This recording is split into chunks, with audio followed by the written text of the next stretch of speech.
Мира была не всегда уличной кошкой. Когда-то она была любимицей богатой семьи, живущей в огромном доме на окраине города. Теплый, уют, роскошные игрушки, мягкие диваны — все это было ее жизнью, когда она была еще маленьким пушистым комочком. Она родилась в доме, где ей уделяли много внимания и заботы. Хозяева — супружеская пара, с которой Мира чувствовала себя в безопасности. За окнами дома росли цветущие сады, а внутри всегда царил порядок и тишина. Ее жизни не было никакой опасности. Ее не беспокоили проблемы улицы, и она даже не могла представить, что такое быть в одиночестве на холодном асфальте, где каждый день может стать последним. Она не знала страха, потому что не могла почувствовать его в теплом доме, где всегда было достаточно еды и внимания. Но однажды все изменилось. Однажды ее жизнь перевернулась. Семья, которая когда-то называла ее своим другом, решила, что Мира больше не нужна. Ее выгнали на улицу, как бесполезный предмет. Когда хозяева переехали в другой город, они просто оставили ее в пустой квартире и уехали, не оставив ни следа, ни прощальных слов. Мира, не понимая, что происходит, сначала бегала по пустым комнатам, теряя всякую уверенность в себе. Она кричала, пыталась найти своих хозяев, но все было тщетно. Через несколько дней квартира опустела окончательно, и Мира осталась одна. Сначала она нашла пару кусочков пищи, которые остались в кухне, но быстро поняла, что их не хватит. Мира почувствовала голод, и он стал ее первым настоящим врагом.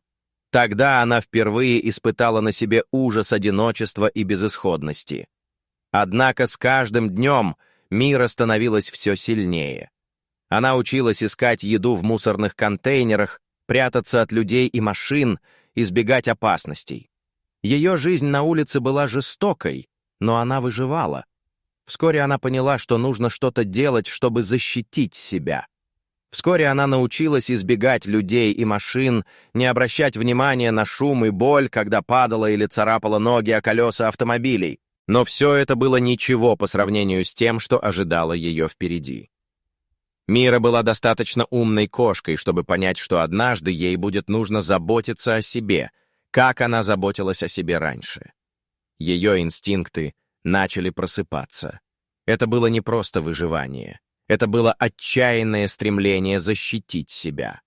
Она искала укромные уголки, где могла укрыться от дождя, ветра и холода, становясь все более осторожной. Но однажды, когда она уже начала привыкать к жизни на улице, случилось нечто странное. В тот день Мира заметила несколько маленьких шорохов в темном углу двора. Она подошла, не подозревая, что ее жизнь снова изменится. И вот она увидела их, двух маленьких щенков, лежащих в пластиковом мешке. Мира не могла поверить своим глазам. Щенки были такими маленькими, такими беспомощными, как и она. Когда-то Мира поняла, что ее жизнь даже на улице не была полностью потеряна, если она может помочь этим малышам. В ее душе зазвучала не только инстинктивная забота, но и боль за собственное прошлое. Она вспомнила, как ее саму когда-то выбросили, как она оказалась на улице, в мире, полном страха и боли. Эти щенки были такими же беспомощными, и она не могла оставить их там. Мира, несмотря на свою усталость и нужду в отдыхе, подошла к мешку и аккуратно вынула щенков. Их было двое. Один темный, с шерстью, похожей на ночь, и другой светлый, как песок. Они были такими маленькими и слабенькими, что казались почти мертвыми. Она оглядела их, сжавшиеся в неестественной позе, и поняла, что если она не примет меры, то их ждет та же участь, что и ее — смерть в одиночестве и забытье. Мира притащила их в безопасное место, под крышу разрушенной будки на заднем дворе. Она укрыла их своим теплом, пытаясь согреть, хоть и сама была истощена. Мира вскоре поняла, что ее жизнь теперь была не только борьбой за собственное выживание. Она стала не просто кошкой, она стала матерью. И этот новый долг принес ей определенное утешение. Она обогревала их своим телом, пыталась найти для них хоть что-то съедобное, что могла бы принести. На удивление, щенки выжили, хотя были в крайне слабом состоянии.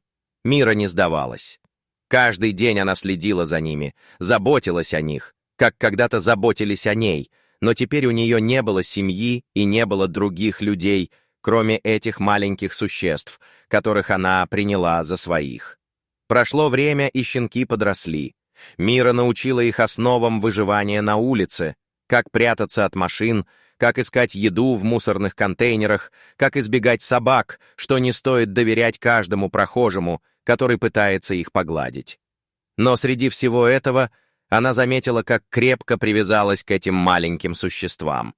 С каждым днем она становилась все более заботливой и защищающей. Щенки для нее стали смыслом жизни, ее новым семейным ядром. Но, несмотря на все усилия, не все было так идеально. Каждый день на улицах города было опасно. Мира видела, как все больше людей и машин наполняли город, и как не каждый проходящий мимо был добрым и заботливым.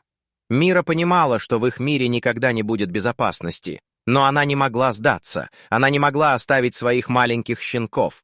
Даже если бы она могла, она не была бы та кошка, которая когда-то безразлично смирилась с жестокостью и забвением.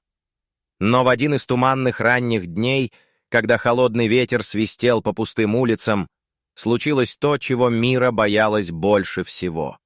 Местные подростки, привыкшие издеваться над беззащитными животными, нашли Миру с щенками. Один из них с ухмылкой сказал: «Смотри, кошка решила устроить свою семью на улице. Давай их прогонять». Они подошли с палками и начали гонять Миру и ее щенков. Мира сражалась за свою семью, используя каждый инстинкт, чтобы защитить тех, кого она считала своими детьми, но силы были неравны. Шум и боль в ее груди от каждого удара не могли затмить только одно.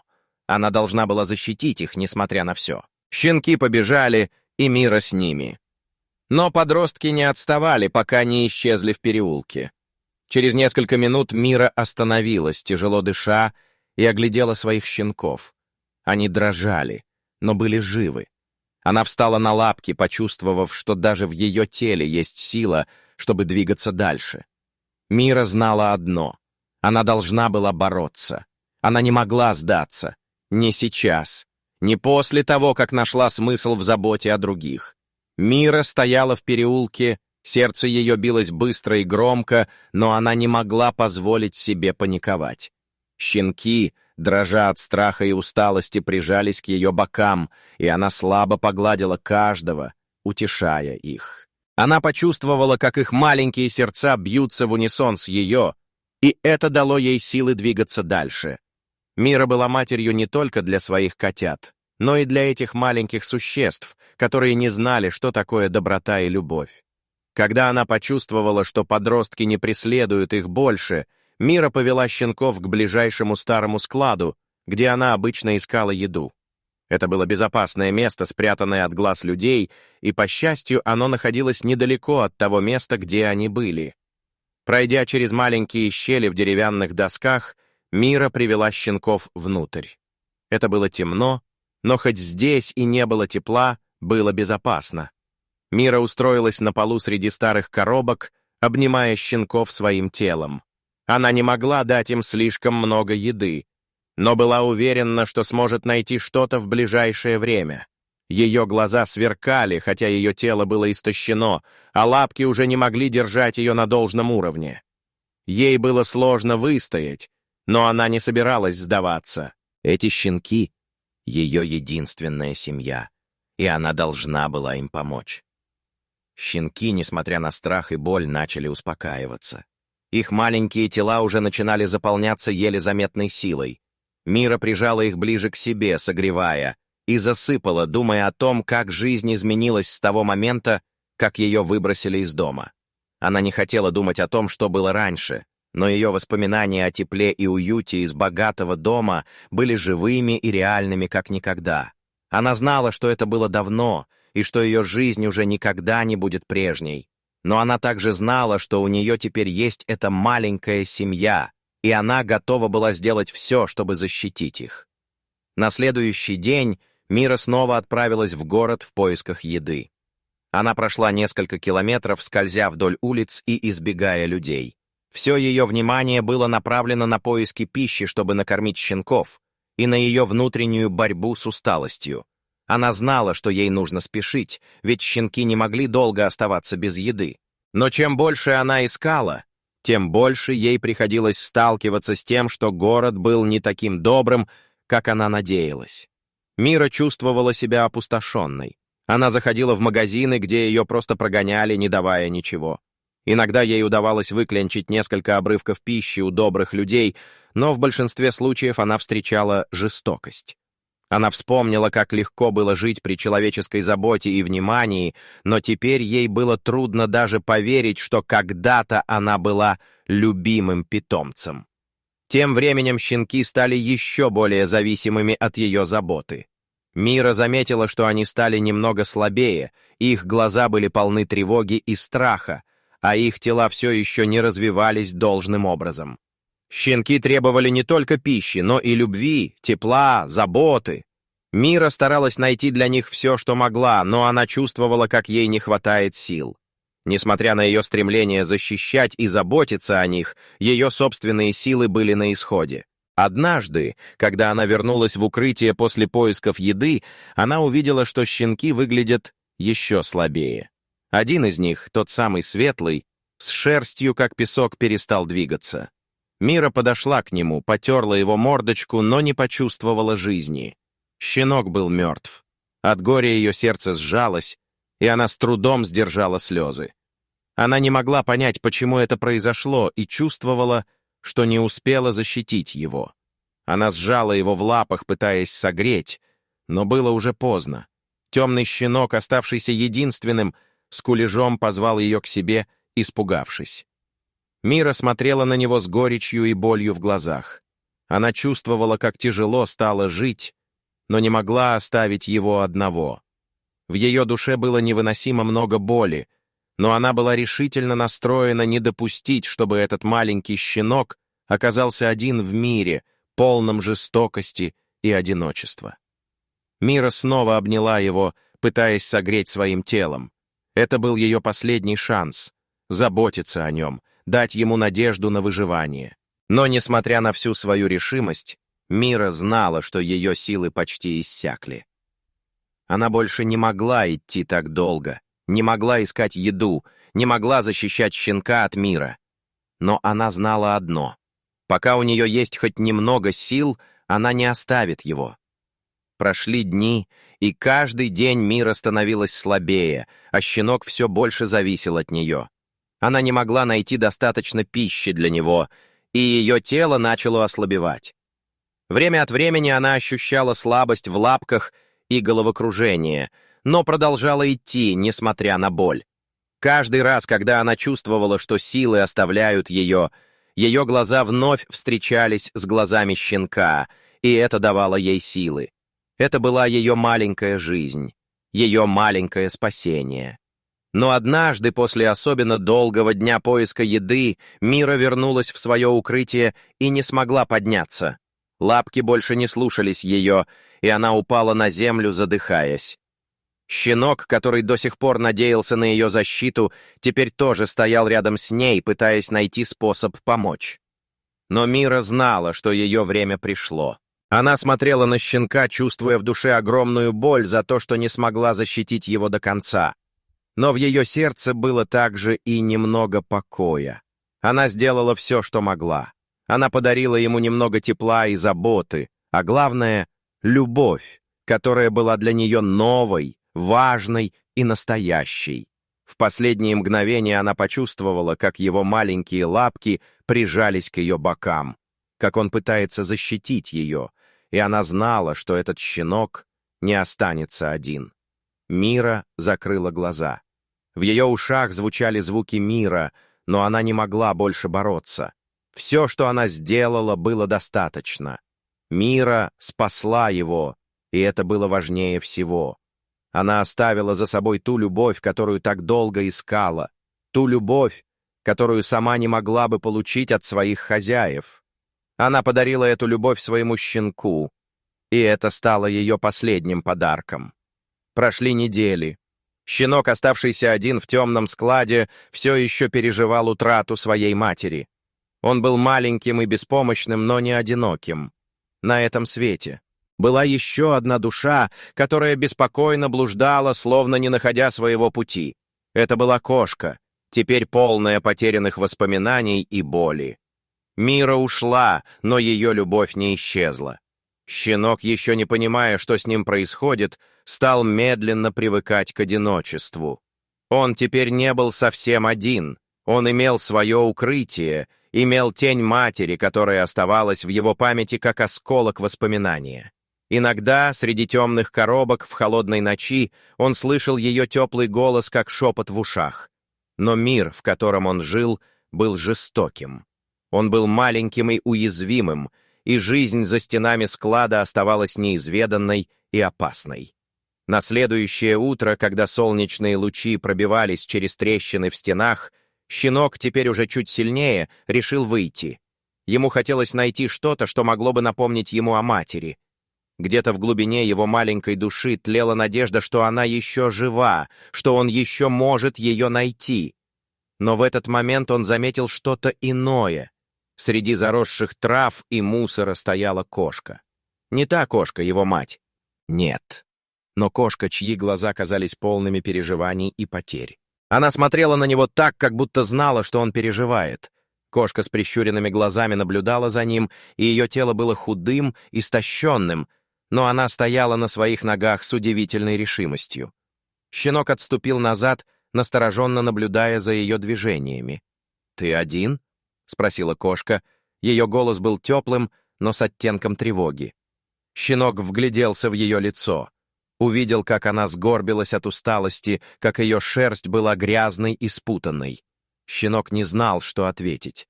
Его сердце было переполнено чувствами, тоской, болью, одиночеством. Но ему хотелось верить, что не все потеряно. Может быть, эта кошка могла стать ему новым другом. Может быть, она могла ему помочь. Кошка сделала шаг вперед. «Ты не должен быть один», — тихо произнесла она. Она подошла ближе, и ее запах был знакомым. Запах, который вызывал воспоминания о других кошках, о других временах, когда жизнь была не такой жестокой. «Ты потерял кого-то?» — спросила она, когда щенок молчал. Он нервно фыркнул, и ее глаза стали мягче. «Я потеряла все», — сказала кошка, будто произносила эти слова не для него, а для самой себя. «Я была в другом месте, другом мире.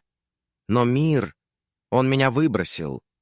Люди выбросили меня, и теперь я здесь. Я искала всех, но и меня тоже не было кому искать». Щенок настороженно подошел к кошке и осторожно понюхал ее лапы. Он чувствовал, что она была не такой, как те, кто его покидал. Это было не то ощущение, когда сердце твое сжимается от боли. Нет, здесь было что-то другое. Она была сильной, несмотря на все, что пережила. Она оставалась живой. «Ты тоже был брошен?» — спросил он, чувствуя, как его голос дрогнул от эмоций. Кошка усмехнулась, но ее глаза были полны грусти. «Да, я тоже. Брошена, как и ты. Но ты, щенок, еще можешь жить. И ты не один. Ты нашел меня, а я нашла тебя». Тихо проговорила она, потянувшись к нему и обняв его мягким хвостом. Щенок почувствовал тепло и заботу, которая так не хватало ему в последние недели. Это было немного похоже на любовь матери, но без боли потери. С того дня щенок и кошка стали вместе. Кошка научила его, как выживать, как скрываться от опасности и находить пищу.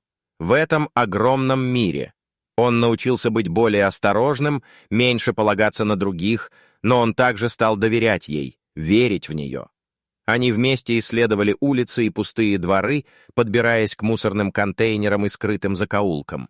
Иногда они встречали других уличных животных, и кошка показывала щенку, как взаимодействовать с ними, кого стоит избегать, а кто может стать другом.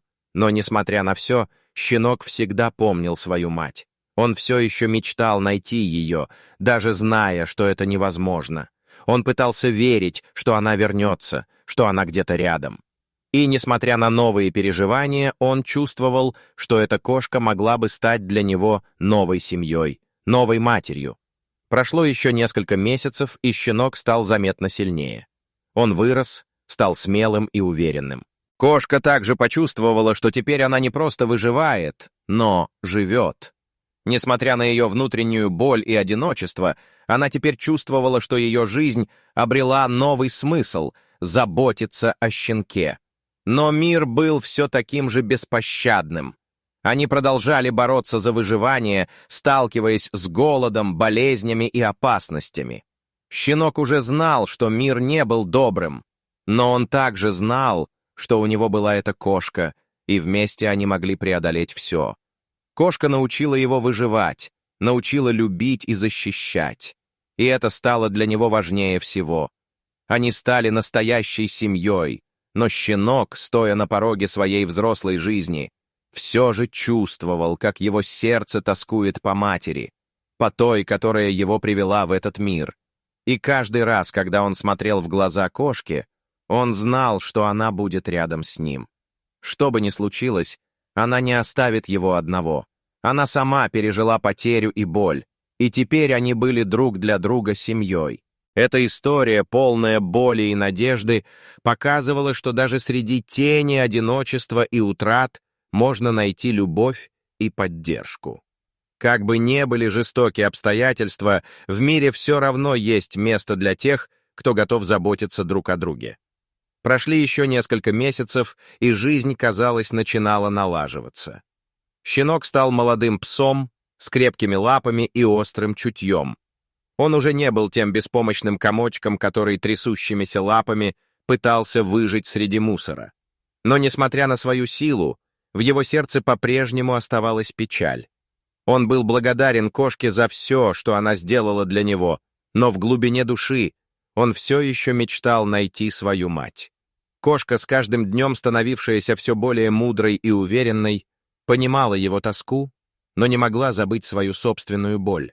Она уже давно осознала, что ей никогда не удастся забыть того, что с ней случилось. Она сама была жертвой человеческой жестокости, и ее душа не могла избавиться от тяжести пережитого. Она пыталась дать щенку все, что у нее было, но сама оставалась пустой внутри. Каждый день они искали пищу, осторожно двигаясь по улицам и избегая людей, их жестоких взглядов и безжалостных поступков. Но однажды, в одном из пустых дворов, они встретили старую женщину, которая сидела на скамейке, держась за палку и внимательно следя за происходящим вокруг. Женщина выглядела так, как будто жизнь и время не оставили ей ничего, кроме одиночества. Ее лицо было покрыто морщинами, а глаза, казалось, видели все, что происходило вокруг, но не видели никого. Она сидела как статуя в угрюмой тени, окруженная пустыми коробками и старым мусором. Кошка, которая всегда была насторожена и осторожна, заметила женщину и поняла, что эта встреча может быть важной. Щенок тоже почувствовал странное напряжение в воздухе, но его любопытство было сильнее страха. Когда они подошли ближе, женщина подняла взгляд и посмотрела прямо на кошку. Она улыбнулась слабой улыбкой, которая, казалось, не дошла до ее глаз. «Ты все еще здесь, маленькая?» произнесла она, как будто обращалась не к кошке, а к своему собственному отражению в зеркале. Кошка молча стояла, не зная, что ответить. «Я помню тебя», — продолжала женщина, ее голос был полон тоски. «Я помню, как ты была маленькой. Ты бегала по моему двору, играла с котятами, а потом тебя выбросили как ненужную вещь». Женщина замолчала, ее голос дрогнул, когда она продолжала. «Я не могла тебе помочь тогда, не могла взять тебя к себе. Я была больна, но теперь ты пришла ко мне». Щенок внимательно наблюдал за происходящим, чувствуя, как в воздухе повисает нечто невидимое. Память, воспоминания, сожаление. Кошка не отводила взгляд от женщины. Она узнала ее, узнала по голосу, по мимике, Это была та самая женщина, что когда-то выбросила ее, как просто бесполезного котенка, не думая о том, что она тоже может чувствовать боль и страдания. Женщина сделала шаг вперед и протянула свою руку к кошке, но та быстро отступила, избегая прикосновения. Она знала, что не могла простить. Все еще была в ее душе боль от того, как ее бросили. «Ты, как и я-то, потерянная», — сказала женщина, немного согнувшись, чтобы не выглядеть угрожающей. «Я не могу изменить того, что я сделала, но, может быть, теперь я могу тебе помочь. Тебе не надо скрываться. Ты не одна». Кошка стояла, скрестив лапы, ее хвост слегка подергивался от напряжения. Щенок, стоя рядом, тоже чувствовал волнение. Он знал, что эта встреча была важной, но не знал, как к ней относиться. Он видел, что кошка все еще была охвачена горечью. «Я не нуждаюсь в твоей помощи», — тихо произнесла кошка. Ее голос был жестким, но внутри, глубоко, скрывался след печали. «Ты выбросила меня. Ты оставила меня на произвол судьбы, как и всех остальных». Женщина опустила голову. Слезы наполнили ее глаза, но она не могла их сдержать. Это были слезы сожаления и стыда. Она вспоминала те дни, когда бросала кошку, когда ее собственные проблемы казались важнее, чем маленькая жизнь, которую она оставила на улице. «Ты была для меня чужой. Я не могла взять тебя с собой», — произнесла она, качая головой. «Но я никогда не забывала. Я всегда думала о тебе». Щенок стоял, не зная, что делать. Он чувствовал, как тяжело на душе у кошки. Он не знал, что значит быть брошенным, но он знал, что одиночество — это то, что тянет на дно. Но также он знал, что нужно двигаться вперед. Эта женщина больше не могла вернуть их назад в тот момент, когда все было иначе. Но, может быть, она могла что-то сделать сейчас. «Я не могу простить тебя, — сказала кошка наконец. — Но я понимаю, что ты тоже потеряла что-то. Может быть, не меня, но что-то другое. Я не знаю, что будет дальше». Щенок подошел ближе и принял решение. Он подошел к женщине и тихо положил свою голову ей на колени. Он не знал, что это значило, но почувствовал, что иногда в жизни важно прощать, а не держать в себе боль. Женщина, заметив это, слегка вскочила, но потом опустила руки и начала гладить щенка по голове, как будто он был ее собственным. Кошка стояла рядом, ее глаза были полны слез. «Ты прав», — сказала женщина. «Мы все потеряли что-то, но теперь, может быть, мы можем быть вместе, хоть ненадолго». Мир был жесток и непредсказуем.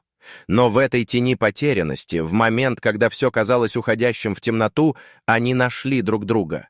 Кошка, щенок и женщина — 3 души, потерянные и заброшенные, но теперь соединенные в одном моменте.